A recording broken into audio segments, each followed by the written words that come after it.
How to change translation language on TikTok mobile. Hello guys, in today's video I'm gonna show you how to change translation language on TikTok mobile. First, then open TikTok.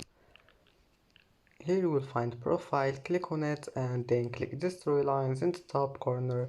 Here you will find settings and privacy. Now just scroll down until you find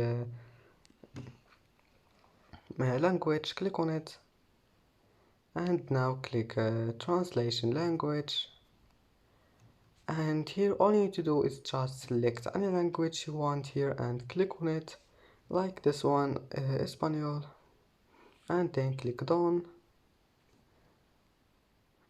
And that's it for today's video. If you like this video, don't forget like and subscribe, and thank you for watching this video until the end, and see you in the next video.